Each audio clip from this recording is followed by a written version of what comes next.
Hello, ladies and gentlemen. So this is our setup.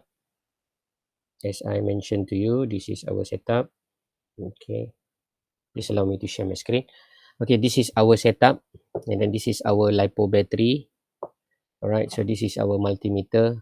So when you see it before, we connect it with this battery shield, and then when we try to power it on, it is no longer able to use anything because the voltage inside this battery are no longer capable of delivering sufficient current. Okay, so this is my our voltage.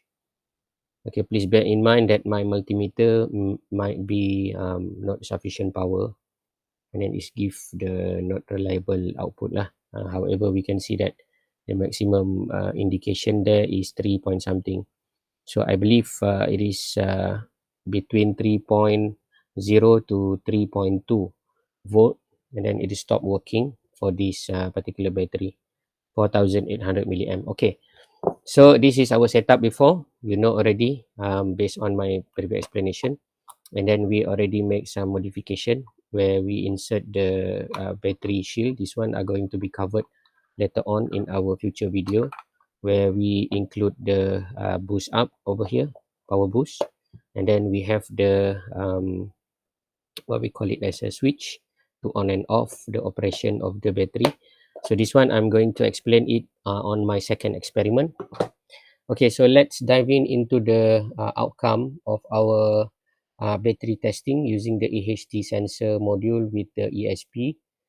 Okay, so this is our ThinkSpeak account. One of the things that we can see, it is stopped at approximate 4:32 a.m. early in this morning. Okay, so we want to download the data. I already download the data actually, but never mind, I'm going to download it again. We can just download it. Okay, and then we can open this feed, and then we are going to see the approximate time. We begin with the startup. Okay, so let me just close the previous one. So this is our feed number 6. Okay, you can see over here we have the startup around 12:13 early in the morning. Okay, on 19th of August, and then this is the entry ID. We start at this point, and then when we scroll down, okay, when we scroll down, it is already indicating 1 minute logging. So after quite sometimes, it is stopped at 4:32 a.m. Okay, so let us have a look about the calculation. So the normal calculation will be, we approximate the startup around 12:13, and then it is consider stop at 4:30 early in the morning. Okay, so the differences between these two time will give you this answer. It's approximate 4 hours and 30 minutes, something like that lah. Just give the rough estimate. So we got the 4 hours and 30 minutes. So 4 hours and 30 minutes is quite sometimes, but for my application, for this 4800 milliamp, it is seems not very accurate lah. Okay, so let me just give you an idea. Okay, we start the value around 12:13, and then it is stopped at around 4:30. Got approximate, the most accurate one will be around 4 hours and 17 minutes. Okay, so 4 hours and 17 minutes might be okay if this is a small battery, 1000 or 2000 milliamp, but now we have the 4800 milliamp. It's quite huge, and the price also quite significant. So let me just calculate for you to see whether this battery is really capable of delivering such power according to this claim of 4800 milliamp. So as you know, that our formula will be capacity is current times by time. Okay, so now we know already the capacity is 4800, and then we know already the current draw as I mentioned, is around 120 milliamp. Okay, and then we know already the time is approximate 4 hours and 70 minutes. Okay, so now we are going to make a mathematical operation just to know whether this is the appropriate one or not appropriate one. So to do that, we know already this is our real capacity claimed by the battery, 4800. And then we are going to divide by 120. The use of this current will be as follows. So we got a 40 minutes, 40 hours. So this is a 40 hours. So however, we only got around 4 hours. Okay, so to make this one is much more accurate, let me just convert 17 divide by 60. So we got 4.28. Okay, we got, we got 4.28 hours. Right, so to be truth, the capacity of this battery are not 40 hours for this 120 current. Actually, it is 120 times by 4.28 of this equation. Yeah, that one. So sadly to say that it is possibly around 500 milliamp only. It is not a 4000. Okay, so that is the huge discovery experiment. So we know already it is can deliver for hours 4 hours 4 hours lah, 4.28 hours. And then for the current that we withdrawn from the unit is actually 120.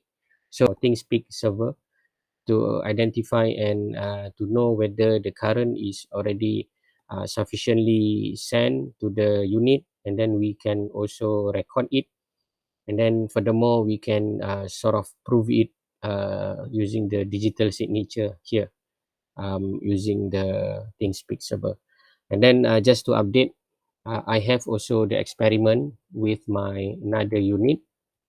So the other unit already indicate um, no no sign of stopping. So that means it's still logging. Yeah. Same time, we begin around 12 something. So now is 10 o'clock early in the morning. So the unit is still there and then still performing their job very well. So we shall hope that it is can maintain it until the end of the cycle of the battery capacity. But of course, it is using the different unit, one using the WeMOS and then another one using the what we call it as the Arduino Nano, equipped with the SP module and also the EHT10 sensor. So I hope that this idea give you a glimpse and then an idea to prove in a physical manner about how the operations of your equipment may derive and how your what we call it as a battery supply by supplier behave. Are they according to the standard that they claim to deliver as such, or they are just a bogus or a fake versions of a battery? So hopefully I really hope that you can understand this idea, and then please do consider watch my future video where we are going to explore the use of another method where we are going to use the battery and then we boost it up for 5 volt, and then we supply this 5 volt to our Arduino Nano, and then this Arduino Nano are going to be locked also inside our ThinkSpeak server so that we can have a comparison. What is the current draw? What is the the performance with regard to this method? Okay, maybe this shield might consume some power because, as you know, they have a lot of capacitor and sensor over here. It may influence the delivery of the output, but I believe it should not be like that because this is a standard 4800 milliamp batteries. And then we have already discovered the value of the amp that we measure before is around 120 something. So I really hope that we can see whether this one can perform very well or not very well. Okay, until then, see you again next time. Bye bye, and see our future update on experimenting all these Arduino project.